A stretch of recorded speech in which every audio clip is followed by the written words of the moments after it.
By the time I was 10, I'd read every book in the Alma Public Library that had anything to do with investing, and many of them I'd read twice. So I don't think there's anything like reading, and not just as limited to investing at all, but you just got to fill up your mind with various competing thoughts and sort them out as to what really makes sense over time. And then once you've done a lot of that, I think you have to jump in the water, because investing on paper and doing, and investing with real money, is like the difference between reading a romance novel and doing something else. So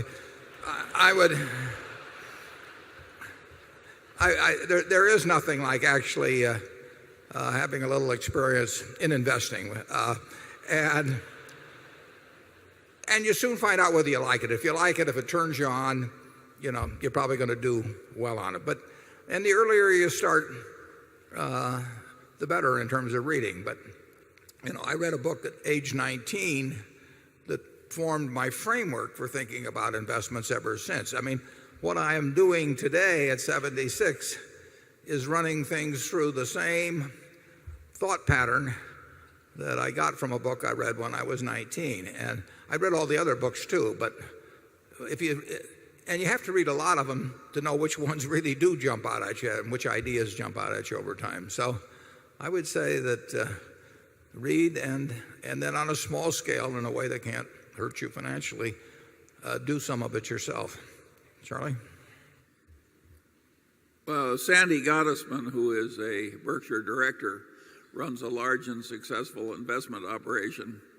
And you can tell what he thinks causes people to learn to be good investors by noticing his employment practices.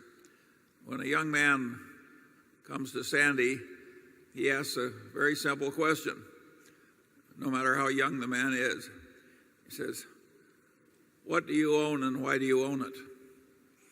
And if you haven't been interested enough in the subject to have that involvement already, why, he'd rather you go somewhere else. Yeah. It's that whole idea that you own a business, is vital to the investment process. I mean, if you were going to buy a farm, you'd say, I'm buying this 160-acre farm because I expect that the farm will produce 120 bushels an acre of corn, or 45 bushels an acre of soybeans, and I can buy the fertilizer. You go through the whole process.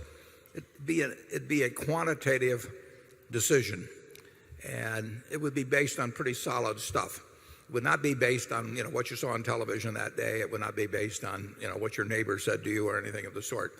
It's the same thing with stocks. I used to always recommend to my students that they take a yellow pad like this, and if they're buying 100 shares of General Motors at 30, and General Motors has whatever it has out, 600 million shares or a little less, that they say, I'm going to buy the General Motors company for $18 billion, and here's why.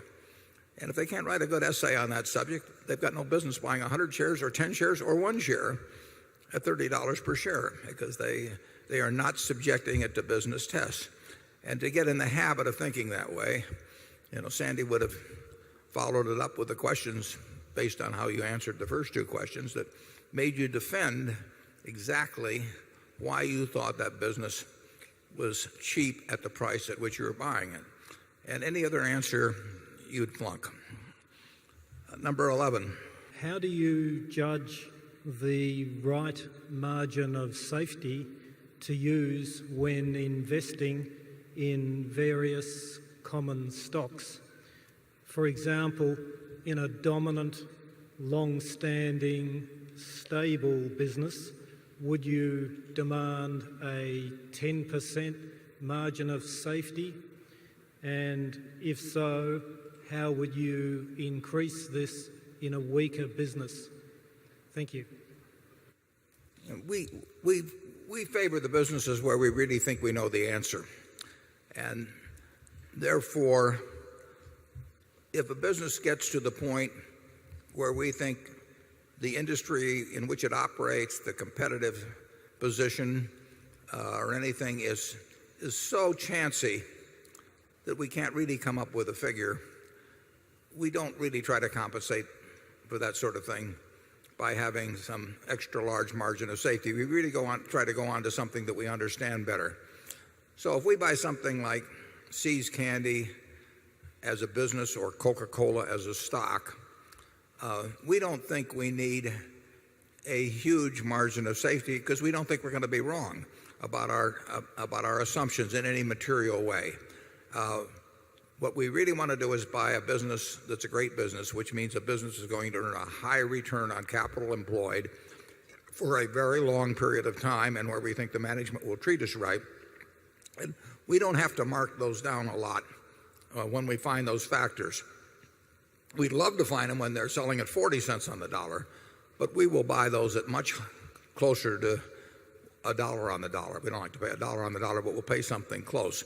And if we really get to something, when we see a great business, it's like if you see somebody walk in the door and you don't know whether they weigh 300 pounds or 325 pounds, you still know they're fat, right? And so if we see something where we know it's fat financially, we don't worry about being precise, and if we can come in that particular example at the equivalent of 270 pounds, we'll feel good. But if we find something where the competitive aspects it's just the nature of the business that you really can't see out 5 or 10 or 20 years, because that's what investing is seeing out. You don't get paid for what's already happened. You only get paid for what's going to happen in the future. The past is only useful to you in the extent to which it gives you insights into the future. And sometimes the past doesn't give you any insights into the future. And in other cases, like the stable business that you postulated, it probably does give you a pretty good guideline as to what's going to happen in the future. And you don't need a huge margin of safety. You should have something that you always should feel you're getting a little more than what it's worth. And there are times when we've been able to buy wonderful businesses at a quarter of what they're worth. But we haven't seen those. Well, we saw it in Korea here recently, but you don't see those sort of things very often. And does that mean you should sit around and hope they come back for 10 or 15, wait 10 or 15 years? That's not the way we do it. If we can buy good businesses at a reasonable valuation, we're going to keep doing it. Charlie? Yeah, that margin of safety concept boils down to getting more value than you're paying. And that value can exist in a lot of different forms. If you're paid 4 to 1 on something that's an even money proposition, why, that's a value proposition too. It's high school algebra, and people who don't know how to use high school algebra should take up some other activity. Number 12.